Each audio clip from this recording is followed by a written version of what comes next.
Welcome to intellectuals Avenue. आज हम grammar के सिलसिले में लेक्चर नंबर 38 में डायरेक्ट एंड इनडायरेक्ट नरेशन के सिलसिले को आगे बढ़ाते हुए इंट्रोगेटिव सेंटेंसेस को स्टार्ट करेंगे। इंट्रोगेटिव सेंटेंसेस का मतलब है सवालिया फ़िक्रात, यानी जिनमें सवाल पूछा जाए। इसकी दो किस्में हैं। पहली किस्म में तो वो फ़िक्रात आते हैं जो कि हेल्पिंग वर्ब से स्टार्ट होते हैं, यानी is, am, are, was, were, do, does, did, have, has, had वगैरह से शुरू होते हैं या विल, शैल से शुरू होते हैं। और दूसरी किस्म ऐसे सेंटेंसेस की है जो कि WH फैमिली के अल्फाज से शुरू होते हैं, यानी why, where, which, when, who, whose, whom, how वगैरह से स्टार्ट होते हैं। अभी हम उन सेंटेंसेस को करेंगे जो कि हेल्पिंग वर्ब से स्टार्ट होते हैं, यानी is, am, are, was, were, have, has, had, will, shall वगैरह से स्टार्ट होते हैं।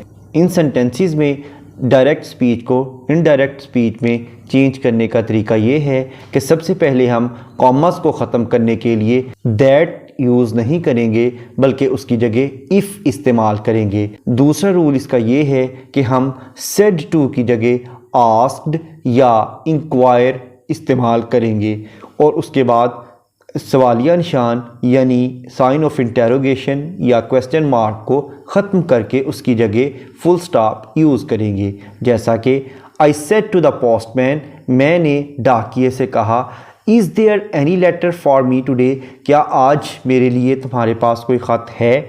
तो इसका तरीका ये है कि सबसे पहले I said to the postman, इसकी जगह आएगा आई आस्क्ड द पोस्टमैन या आई इंक्वायर्ड द पोस्टमैन। उसके बाद कॉमास को ख़त्म करने के लिए हम इफ़ इस्तेमाल करेंगे।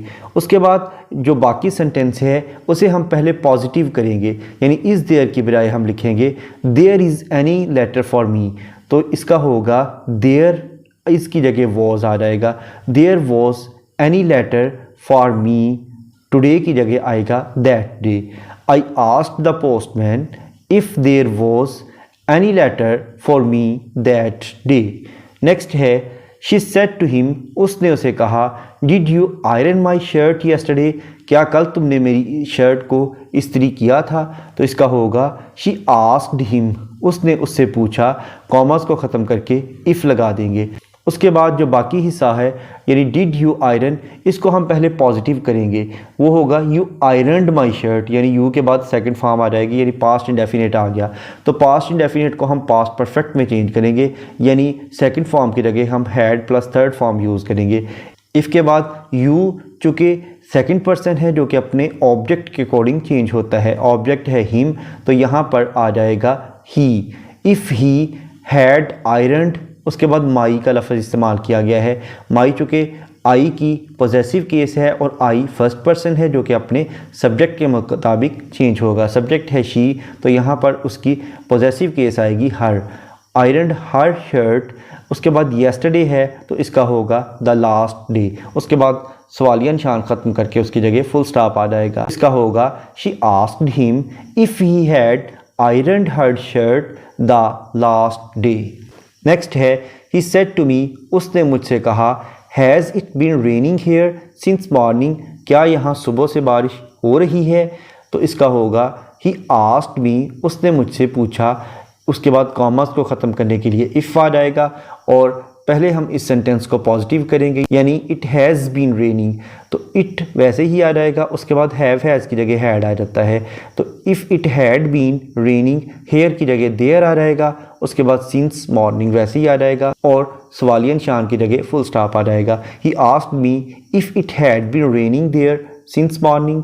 नेक्स्ट है आई सेड टू देम, मैंने उनसे कहा, were you going to picnic yesterday, क्या तुम कल पिकनिक के लिए जा रहे थे। तो इसका होगा आई आस्क्ड देम, मैंने उनसे पूछा, if they had been, was were की जगह हैड बीन आता है, यानी past continuous tense past perfect continuous tense में चेंज हो जाता है, यानी वॉज वर की जगह हैड बीन आ जाता है।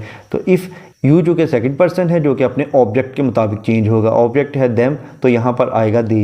If they had been going to picnic और येस्टरडे की जगह आएगा द लास्ट डे।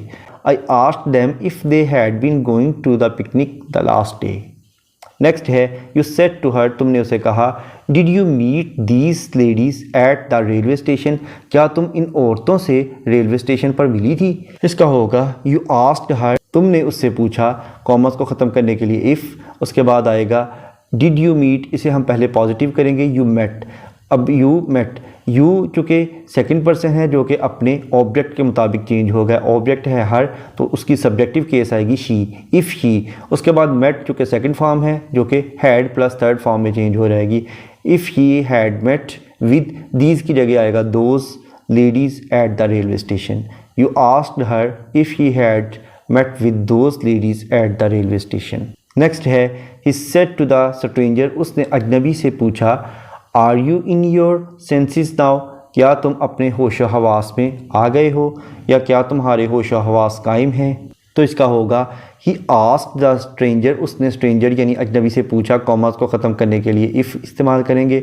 उसके बाद है यू चूँकि सेकंड पर्सन है जो कि अपने ऑब्जेक्ट के मुताबिक चेंज होगा, ऑब्जेक्ट है स्ट्रेंजर यानी अजनबी, तो इसकी जगह हम इसके प्रोनाउन के तौर पर ही इस्तेमाल करेंगे। इफ़ ही, आर की जगह हम लगाएंगे वॉज, यानी if he was in, your की जगह आएगा हिज क्योंकि ही की पोजेसिव केस है his. If he was in his senses, now की जगह आएगा then. He asked the stranger if he was in his senses then. Next है ही सेड टू देम, उसने उनसे कहा will you be going to Karachi by the morning train tomorrow, क्या तुम कल सुबह की ट्रेन से कराची जा रहे हो। तो इसका होगा ही आस्क्ड देम, उसने उनसे पूछा इफ़, क्या। अब यू विल बी आ जाएगा यानी इसे पॉजिटिव कर लेंगे यू विल बी, तो यू चूँकि सेकंड पर्सन है जो कि ऑब्जेक्ट के अकॉर्डिंग चेंज होगा। इफ़ दे वुड बी यानी विल शैल वुड में चेंज हो जाएंगे। If they would be going to Karachi by the morning train, उसके बाद टुमारो की जगह आएगा the next day. He asked them if they would be going to Karachi by the morning train the next day. Next है the old man said to the beggar, यानी बूढ़े ने फ़कीर से कहा were you knocking at my door just now, क्या अभी अभी तुम मेरा दरवाज़ा खटखटा रहे थे। तो इसका होगा the old man asked the beggar, यानी बूढ़े ने फ़कीर से पूछा if he had been knocking at his door just now की जगह देन आ जाएगा जस्ट देन। नेक्स्ट है आई सेड टू हर, मैंने उसे कहा have you consulted any doctor today, क्या आज तुमने किसी डॉक्टर से मशवरा किया है। तो इसका होगा आई आस्क्ड हर, मैंने उसे पूछा if he had consulted any doctor that day. Next है she said to her teacher, उसने अपने उस्ताद से पूछा may I go out to see my mother, क्या मैं बाहर अपनी माँ से मिलने जा सकती हूँ। तो इसका होगा शी आस्क्ड हर टीचर, उसने अपनी उस्ताद से पूछा रिस्पेक्टफुली। उसके बाद कॉमर्स को ख़त्म करने के लिए इफ़, उसके बाद है आई में, यानी इसे पॉजिटिव करेंगे यानी आई में गो आउट। आई चूँकि फर्स्ट पर्सन है जो कि अपने सब्जेक्ट के अकॉर्डिंग चेंज होगा, तो ये है शी। इफ़ ही मे की जगह आएगा might, if he might go out to see, अब माई की जगह आएगा हर, चूँकि शी की पॉजेसिव केस है हर मदर। तो इसका होगा she asked her teacher respectfully if he might go out to see her mother. Next है they said to the gardener, उन्होंने माली से पूछा may we pluck a few flowers from these plants, क्या हम इन पौधों से कुछ फूल तोड़ सकते हैं। तो इसका होगा दे आस्क्ड द गार्डनर, उन्होंने माली से पूछा if they might pluck a few flowers from those plants, यानी मे की जगह माइट आएगा। इन तमाम लेक्चर्स को डिटेल में समझने के लिए इसी चैनल यानी इंटेलेक्चुअल्स एवेन्यू पर ग्रामर या डायरेक्ट एंड इनडायरेक्ट की प्लेलिस्ट्स को विजिट करें। इन दोनों प्लेलिस्ट्स का लिंक नीचे डिस्क्रिप्शन बॉक्स में मौजूद है। Thank you for attending this lecture.